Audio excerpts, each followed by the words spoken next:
Welcome home. We are WNST, AM 1570, Towson, Baltimore. We are Baltimore positive. We're getting into this spring thing and baseball being played every day. We got the home run riches happening as well, and really getting the Maryland Crab Cake Tour back out on the road to some of our beloved places. We're at Fadley's this week. By next week, we're going to be at Costas. I'm wearing my Costas shirt for my dearly departed friend, Costas, who we lost last week.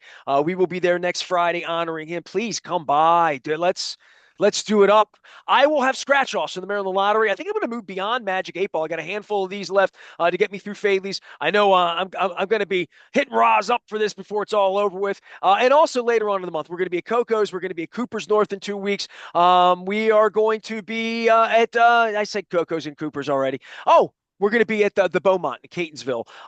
It is baseball season, and John Martin is busy doing things, probably trying to pay off opening day from the 6 home runs. I'm not sure.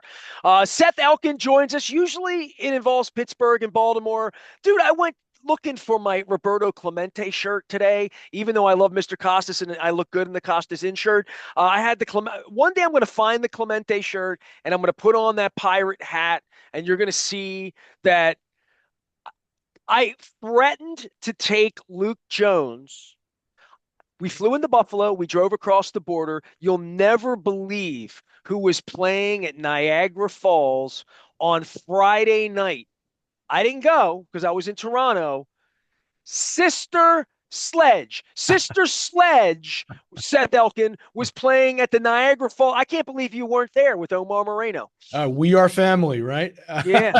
I was All gonna these years later. you were leading into a Pittsburgh. I thought you I were was gonna. trying to be nice to Pittsburgh, but I then thought it you were gonna just tell me it was Donnie Iris, but Sister who's making Sledge a too. comeback. By the way, Donnie Iris, I found out doing much better touring this year, playing some shows. So yeah, all right, man. For all the Pittsburgh rockers out there, right?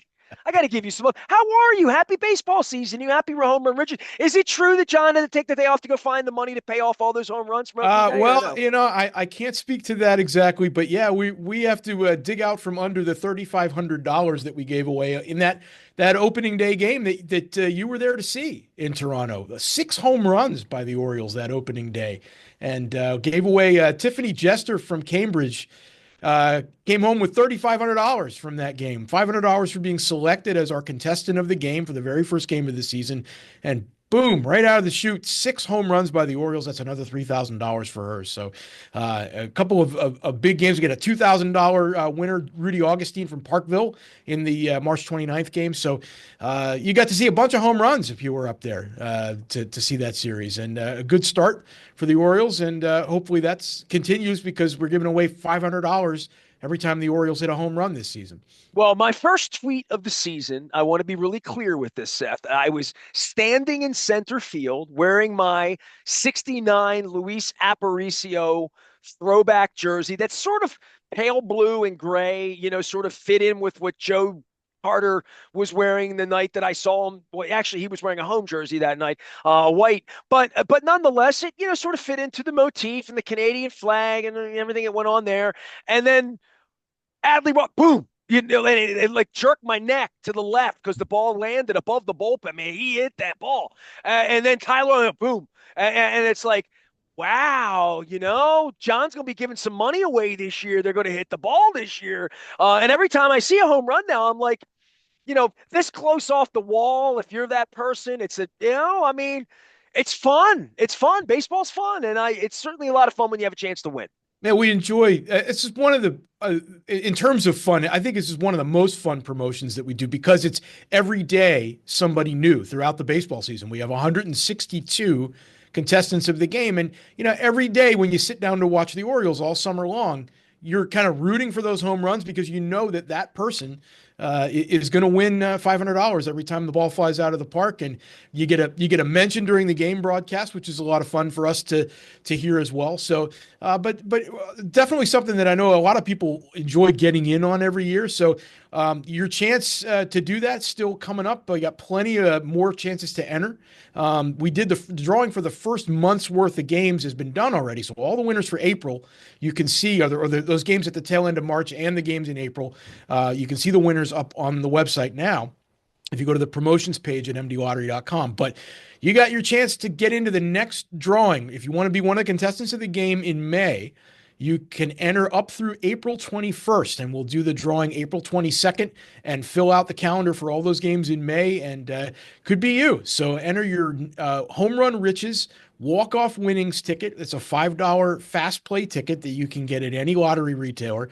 Now, you may win an instant prize on the ticket itself, but whether your Home Run Riches ticket is a winner or not, it can be entered into the second chance promotion, and you can get a chance to be a contestant of the game. So the top prize on that ticket, it's a $5 ticket, but the top prize is a progressive jackpot that starts at $40,000, and we have not had the first winner yet. So Nestor, as you and I are speaking, it's almost $53,000 is the progressive jackpot prize on that ticket, and then many thousands of other smaller prizes ranging from a few dollars on up to $5,000 on that ticket. So plenty of chances to win instantly, plenty of chances still to win all season long with that next contestant of the game drawing coming up on April 22nd.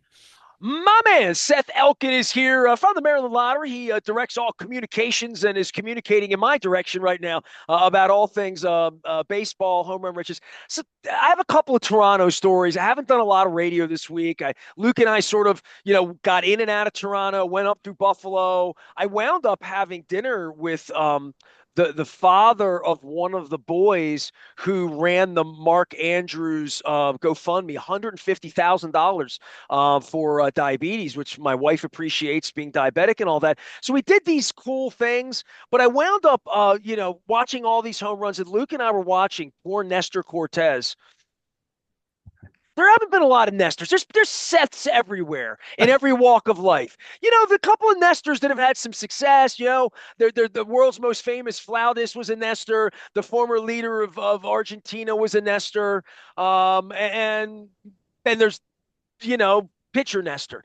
And he's given up home run, home run, home run, home run. And I'm like, I hope the New York Lottery's not playing the torpedo bat game. And Luke said something to me about torpedo bats, like at that point. I'm like, dude, the season's not even a week old. I'm getting old. I had juice balls. We had Charlie Finley with orange balls. Remember that? And his daughter wrote a book. I think she's coming on next week. That's good. Anything with Charlie Finley, I'm all about, because that's my era, right? So, torpedo bats. I've heard of some ish, honestly, Seth, but you're a baseball guy. Torpedo bats, I need to look into this because this affects home runs for sure. I've never heard of such a thing. It's weird. They say it's legal, but I can't imagine how. It just doesn't seem right to me. And how is this okay? But, all those years ago, George Brett put a couple inches too much pine tar up the handle of his bat, and that's not okay. I don't get that. I love that you defended George Brett on this show. I only own one baseball bobblehead, and it's George Brett because George Brett was worthy. There you go. So, yeah, I agree with you all. Listen, when it comes to baseball, and it's like, this is one of the reasons, like I always say to John, the game's on the up and up completely at the Maryland Lottery. And I got to talk lottery stuff with you, sort of insider thing. Okay. So I'm in Toronto, different country, different rules. They have whatever that Lotto 649, I don't know what it is. So I'm literally having a happy hour, and I'm engaging in conversation with Canadian people. And this young lady next to me, somehow we got on the lottery. I have no idea. I didn't mention anything or whatever, but she told me she loved it. We were talking about gambling. We were talking about sports wagering in their country and art. That's really what it was. So, but it got to lottery, and she said, I love playing the games on the scratch offs because I love the gaming part of paying and playing along and having a game to play. And I thought, I was going to tell John this, but I thought I'd tell you this because sometimes when I give scratch offs off, people like to learn the game and play along. And this plays into back to school a little bit because we went through, whatever was it? Was it Lord Game of Thrones? Was that what it was? I didn't know anything about last year's promotion, but I know a lot about this one because I'm a child of the 80s, and there's a branded promotion and a new game, and people like to play along. And this young lady told me she likes games and playing. I'm like, in my world, people just zap the QR code. They just want to do, did I win or did I not? And, but the games are fun, and I know they're designed to be that way, and you got a new one. Yeah, the Back to the Future ticket. You might have gotten your back a little messed up. That there's Back to the Future and Back to School. It's Back to school. Did I say two back to different school? two different '80s Did movies. I say, did I drop a Rodney Dangerfield in They, here? Oh my because I'm goodness. because I'm from the '80s too. That's hilarious. I remember both of I'm those not movies even going to very well. edit that because it's worthy of not being edited. That's hilarious. I said But back you to know what? school. That's yeah, exactly. It's Now, every reference, the rest of this segment, Back to however School. long, I'm going to extend this segment just to drop in things like I have no class. I'm sorry. But instead, we're going to drop in, some Michael J. Fox and stuff because that's the real movie. Both very memorable 1980s movies, and Back to the Future. Back to School, I think was the year after. I think it was 1986, if I remember right. Man, you are the dude. You and I should do our own podcast on pop culture. Unfortunately. Back to the Future is celebrating its 40th anniversary this year, and we've got, as you mentioned, we've got a Back to the Future scratch off game, $2 scratch off game with a top prize of $10,000. But it also has a second chance contest attached to it. You can enter any non-winning Back to the Future ticket into your My Lottery rewards account, and we're going to be doing monthly drawings all the way up through July to give away cash prizes. And I love this part of it. I love the game just in general because I remember that movie so well. I mean, I have a vivid memory of going to the theater in July of 1985 to see Back to the Future. And the prizes in this second chance contest all are dollar figures that are tied to some event or some number from the franchise, from the Back to the Future franchise. The top prize, which we'll give away in the last second chance drawing that comes up in July, $8,888. And of course, you know why it's all eights, right? Because because you remember the 80s like I do. Why is it all eights, Nestor? A DeLorean, back in time, right? That 88 miles an hour was the speed that Doc Brown's DeLorean had to travel in order to trigger time travel, in order to travel through time. It had to go 88 miles an hour. And then the flux I always think of capacitor. him as Iggy from Taxi. And, I was going to sing the Family Ties song for you. I mean, I got it all tied together here. But when I think of Back to the Future, I hear Huey Lewis. I just do. I mean, I'm not being honest with you. It's all kinds of memories Yeah, that I hear it, see it, feel it. You feel the movie theater. You probably smell the popcorn in the theater from that But see, movie. the great thing about it is that it evokes more than one time period. I think that's why it's endured as well as it has. Because yes, it was made in 1985, and if you remember that period of time, it's a product of its time. But they also travel back in time to 1955 in both the first and the second films of the franchise. And 1955, $1,955 is another one of those second chance prize amounts to commemorate the year that they went back to. And then 2015 is another prize amount, $2,015 that we'll give away in the second chance contest. That indicates the year that they went to in Back to the Future Part 2. And I have a lot Hold of on. There's a baseball reference there, correct? Where they said the there are Miami baseball team won the World Series or something like right, that, yeah, and there right. wasn't a Miami baseball team, And right? that the Cubs made the World Series because at that time they were far from having done that. So So and there really were baseball, right? See, I knew this was going to happen, and the I wrote down Miami because I'm like I know there was a baseball, right? Because I haven't seen the movie in 30 years, and the other I thing that bet I it's still clever and really, because it always was, right? It was a it's great movie. well, and there's unfortunately perhaps a little unfortunately there's a sports betting tie-in as well in Back to the Future too, because he when they travel to the future he gets a hold of a almanac full of sports results and thinks about using it to go back in time and win himself some money betting on the games. So Right. course, at a time back then, 1989, Back to the Future Part 2 was made. Sports betting wasn't legal in most of the country. So a little bit of a hurdle to clear there. But we'd But all like to know the outcome of something in the future or whatever. Or, I mean, How I Met My Mother became a series, right? Like it's sort of like Back to the Future's really, like a neat story. It was family. It's all. I saw it at Golden Ring Mall, so I'm guilty. Right above the Farrell's ice cream parlor there, where everybody had their ice or birthday parties and holiday events and all that stuff with the little jazz band. Like the memories of the '80s are the best, and the game's fun too, right?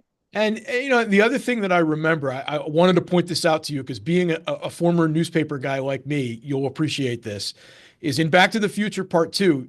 When they go into 2015, they got flying cars and everything's futuristic, but they're also still looking at news in a print newspaper.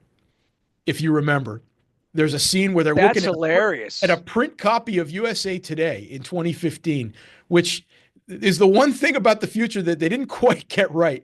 Well, I always, I'm sure Steve Jobs saw Back to the Future, right? And whatever he thought of it. I'm always amused by that when I see that one newspaper guy to another. I Well, thought I he was mean, all of mistaken. those things, like where Brian Gumbel's like the internet. What's that going to be? Where I think I saw a thing 2 weeks ago where it was Regis talking about surfing online or something like just and how quickly time changes. Seth Elkin is here. He's moving. Let's see, not Back to School or Back to the Future. I'm trying to throw lines in. I'm really trying to like Shakespeare for everyone and do all of that. You got a lot of other things going on here, including like big winners. John and I were like sometimes people win $500,000 and they go missing for a little while, and then they come in and claim their winnings. And you're always on the hunt for people when there's a big ticket out there to say, "Hey, man, don't wash the ticket, don't launder the ticket. Would be careful." But apparently, somebody came forward this week, right up Hartford County.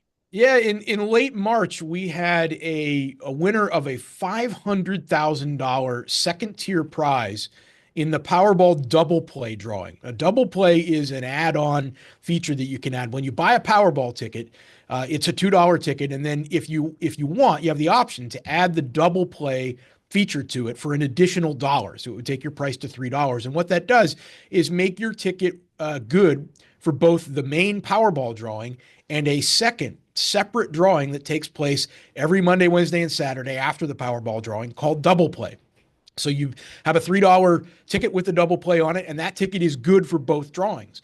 And we had a person in Aberdeen who bought their ticket at Carson's Run Liquor in Aberdeen and decided to play the double play option. Said he always plays double play because why not take the second chance?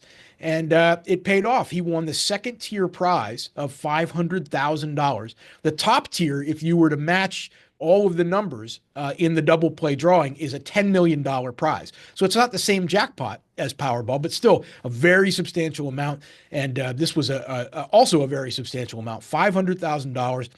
He was here March 31st to claim his prize, and we're very happy to meet him and celebrate with him a big win on a Powerball ticket. So a really special occasion for us because $500,000, it's not an amount that you see all the time. We get a little jaded around here sometimes. We have $50,000 winners and $100,000 winners on a much more frequent basis, and I think a lot of people realize. Last year, in fact, probably somewhere in the neighborhood of almost 600 winners of prizes of $50,000 or more across the state over the course of 12 months. So that happens pretty frequently, but when it gets up over that $500,000 amount and that $1 million amount, it's not an everyday thing. And we certainly celebrate that when it happens. And we're very happy for that winner to come on in and claim. Sometimes when I'm with you guys, and by the way, Seth Elkin is here for the Maryland Lottery, and sometimes I get together with John Martin, and sometimes Doug joins me and talks about winners or things that are going on within the lottery. A couple months ago, we talked about Mega Millions changing the format a little bit, and we're now up on it. And the advertising this week would support that, and all that we did last month in gambling awareness, and some things move away. But this has been something we've talked about for a couple months. That this is the week that it happens. You've had both the jackpots get real thick for a week or two. They both have been hit at the end of March, getting into April. I wouldn't say big changes, but fundamental changes, certainly with Mega Millions. That if you're a player, and my wife is a big jackpot player, by the time maybe people even hear this next week, one of these could go over into 3 digits. The idea is to sort of get it to 3 digits quicker and to get it started a little faster. And the game and the price point, a lot of things have changed about Mega Millions, but fundamentally, have tried to make the game more fun, right? Yeah, it's a pretty significant change, and the big thing that's going to jump out at people is the price change. It does move from $2 to $5 on your Mega Millions tickets beginning on April 5th. So the Friday, April 4th drawing is the last drawing of the $2 Mega Millions format, and the tickets will go to $5 at that point. But a lot of other changes coming along with that. And the first thing is that all of the prize amounts are increasing. Right now, under the $2 Mega Millions format, if you win the smallest possible prize is also $2. So you might break even, win your money back. The new Mega Millions format with the $5 price does not have a break even prize. So if you win, any winning ticket will pay a minimum of $10. So you'll always be at least twice that $5 amount that you paid to play. And there will be a built in multiplier on every line of numbers that you purchase. So you'll play your line of Mega Millions numbers, and it will have a multiplier amount automatically generated and printed on the ticket to the right of your Mega Ball number. So it'll be either 2x, 3x, 4x, 5x, or 10x. And you'll see that when the ticket prints out. And so the prize structure chart will have a base amount, and you'll always be multiplying that base prize by whatever the multiplier is on the winning line of your ticket. So all of the prizes are getting bigger. And of course, as you mentioned, the jackpots are going to start to rise more quickly as a result of the price increase. There's a portion of the cost of each ticket that goes to fund the jackpot prize. So with the cost of the ticket going up, the jackpot will rise more quickly. And what we've seen and what we've heard from players and what we know from the purchasing patterns that we see is that people love to play when those jackpots get big. It becomes almost like a social event because you'll have people will pool their money together. You'll have groups of friends or coworkers or relatives that'll go in together as a group. Maybe they don't play all the time individually, but when that jackpot gets big, that's when they'll jump in together to play, and it becomes a shared experience and it's something fun.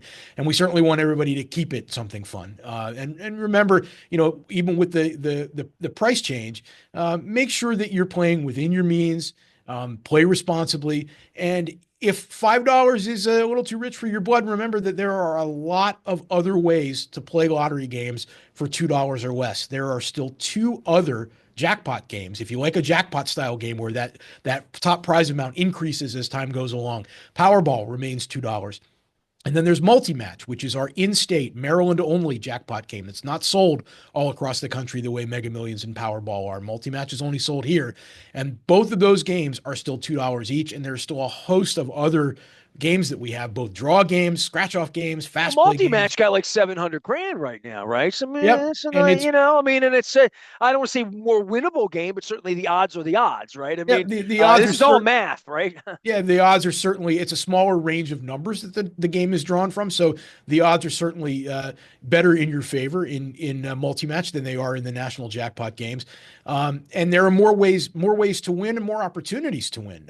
In multi-match, when you buy a ticket for $2, you're getting 3 rows of numbers, 3 lines, and you win the jackpot by matching all of the winning numbers on any single line. So a $2 multi-match ticket gives you 3 chances to hit the jackpot, whereas a $2 Powerball ticket gives you only one chance, or a $5 Mega Millions gives you only one chance because it's $2 or $5 for one line of numbers compared to 3 when you play multi-match. So these are all the decisions that people should definitely consider and make for themselves, and make informed choices about the games that they play.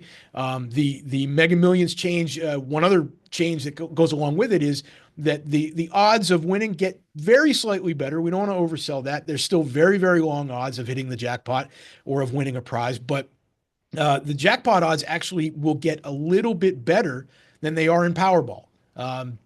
So that, again, that's part of the calculation that people make for themselves. But the way that's happening is that the range of numbers that we use, or that the Mega Millions will use to draw the Mega Ball number, will be reduced by 1. Right now, in the current $2 format, you pick the Mega Ball from 1 to 25. In the new format, when it moves to $5, you'll pick a Mega Ball from 1 to 24. So you're reducing the range of numbers. It reduces the possible number of outcomes, and that makes the odds very slightly better. And that's, again, something else to consider as the game makes its changes. Are the odds better than me hitting a triple Lindy? Oh no! Sorry, I had to get a back to school Back to reference. school reference. There There you you go. go. Seth Elkin always takes me back to school with the Maryland Lottery, and Back to the Future with some fun. Listen, it's baseball season. Before I let you go, because it's opening day week. Hope springs eternal for everyone. I'm Unless worried you're a about Pirates fan. well, I'm worried about the Orioles pitching, right? I mean, like it's early in the year already. They're going to get Henderson back, but Kowser's down already. Suarez, my Venezuelan compadre. Like I would just say all of this is It's baseball. I mean, the Yankees, look at how much pitching they've already lost, right? The Dodgers and Padres look great the first week, but it's early and we love baseball. And you know, I just hope we get away from torpedo bats and just like, let's get Zach Eflin dealing. Let's get Bautista working right. Let's get keep guys healthy and all of that. Let's get Adley Rutschman right. That's where I am as an Orioles guy. Where are you as a Pirates person? Well, one note on the Orioles, you're mentioned the pitching. I was watching highlights. I was watching MLB Network last night, and they were talking about Sandy Alcantara from the Marlins. And the Marlins, a team not going anywhere fast unless they play all their games against the Pirates, who they did awfully well against in the season opening series. But maybe Sandy Alcantara is a possible acquisition target for the Orioles going forward if they're looking for a pitcher. He's coming back off a Tommy John surgery, I believe.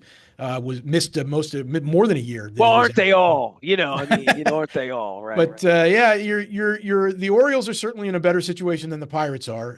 The Pirates are scuffling along and will continue to do so. I have a feeling But they have a real star. They every have fifth like, day we right, get Paul Skeens on the mound, and that right. should stop the bleeding for a little while.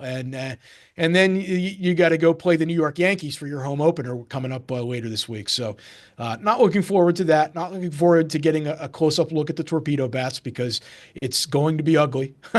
I can tell you that right now. Well, Um, I mean, nobody's banging trash cans, and if they're legal, I don't even know what to say with baseball and the strike zone and the automated stuff that we saw in the spring.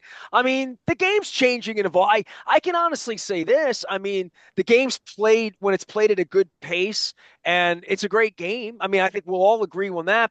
But within the guardrails, and Dave Sheinin joined me on the Crab Cake Tour over at Pizza John's 2 weeks ago.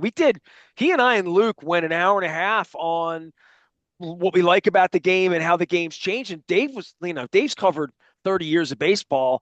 And we talked about hundreds of World Series games, crazy numbers. And he just said, the game with the shifting and the length of the game, he's like, it just got away from me as someone who loved the game, that we're all sort of coming back in different ways. And one thing that keeps it interesting, as you as a Pirates fan, you got a great player, right? Like, I think it kind of starts with get me interested in some way. And when you don't have great players, you don't have much, right? And I guess that's a start. And boy, the Orioles have certainly done that. The way they've built this team the last few years, difficult to be losing guys. You lost Santander, you lost Corbin Burns. It's tough to replace when that happens. You lose your big home run guy, and you lose your top starting pitcher. I But don't know. O'Neill's looked okay this week, right? And injuries are a whole different. I mean, for anyone, Yankees included, right? They hit everybody, but it's baseball season, and I like talking about the games on the field, right? Like the game itself's fun and how the pitching's doing and all of that stuff. I like to keep it to that because the torpedo bats and stuff. I'm not a scientist. I can't play one oh, on the radio. look, at the end of the day, people love home runs, right? Everybody knows that. Baseball knows that. And if the torpedo bats are helping teams hit more home runs, then it's going to attract more eyeballs to the game too. I don't And know how I'm going to get John Martin on if they keep moving the fence back in. That's all I'm I, going to I say. I think the Orioles need to get some of these torpedo bats, and then our contestants of the game are going to do really well this summer. So I'm See, looking look forward at to that. that. You're on the inside of the lottery and you're cheering for the winners. You know what I mean? You're cheering for John to give more money away. Seth Elkin is here. He is the director of communication and communicating. We usually communicate some baseball and have some fun. It's a little spicier in football season when it's Steelers and Ravens between us, but off season here, um, I will leave you with this, and Mike would not mind me saying this. Uh, the meme of Aaron Rodgers and Mike Tomlin, AI generated. They were doing yogic namaste together out on a lake somewhere outside of Pittsburgh. It was a funny picture. I made sure that Coach Tomlin got a hold of that. I got three crying funny face memes back. So if it means anything, I'm going peaceful into this draft. Is that okay, Seth? I suppose so. I don't know how peaceful things are among the Steelers fan base right now, but Who's your quarterback? I don't know. I don't know either. All I right, that's it. recall I'll leave it at that. I recall saying to you a couple of years ago that we went 20 years between Terry Bradshaw and Ben Roethlisberger, and that I did not see it possible for us to have that repeat itself. And every time I ever met Mark Malone or saw him on ESPN, I thought about that. Hey, by the way, my crazy belt buckle collection, right? Like I've moved to the NFL 1971 collection. Have I told you this? I vaguely I know the belt buckles. We talked about that. Dude, this is I found this Houston Oiler special. How beautiful is that 71 Oiler helmet, huh? Come on now. And by the way, I also got some medallions from 70, 71 too. I have not invested, and it would be an investment in a Pittsburgh Steeler one just yet, but I do have a Cleveland Browns one I'll show you next time. How about that? Collectibles. If I've been in your office, man, you got Pittsburgh Penguins trash cans and footrests and stuff going on in there, man. Got to surround myself in black and gold around here, especially during Wow. football season. It can be a little difficult. On behalf of my friends at the Maryland Lottery, I'm going to sing the Huey Lewis song for the Back to the Future promotion and not any Sister Sledge around here, which I managed to avoid on my way into Toronto last week. All of our baseball coverage is fun around here. Luke has been covering the games. Birds are out on the West Coast in Arizona late night coming up this week as well. We are going to be taking the Maryland Crab Cake Tour to our dear friends at Costas Inn who need a hug, some love, stop, see them, be with them. The family has been devastated by the loss of Mr. Costas. We're going to be there celebrating his life, eating crab. I'll probably eat my face off next Friday. I'll have the magic 8 balls to give away. We're going to be doing the Maryland Crab Cake Tour. I haven't booked a guest yet because I'm trying to figure out how to properly honor Mr. Costas next Friday because it was already on rotation. It is the 11th of April, so come on down next Friday and toast him. We're also going to be at Coco's. We're going to be at the Beaumont. We're going to be at Cooper's North doing the Maryland Crab Cake Tour. It is all presented by our friends at the Maryland Lottery. Always telling folks, do this responsibly. It's baseball season. We have fun with it. Play some home run riches, get involved in all of that. And we do love watching the games every night. It is really awesome that baseball's back. I missed it. Gives us something to do every day. I am Nestor. We are WNST, AM 1570, Towson, Baltimore. We never stop talking Baltimore positive.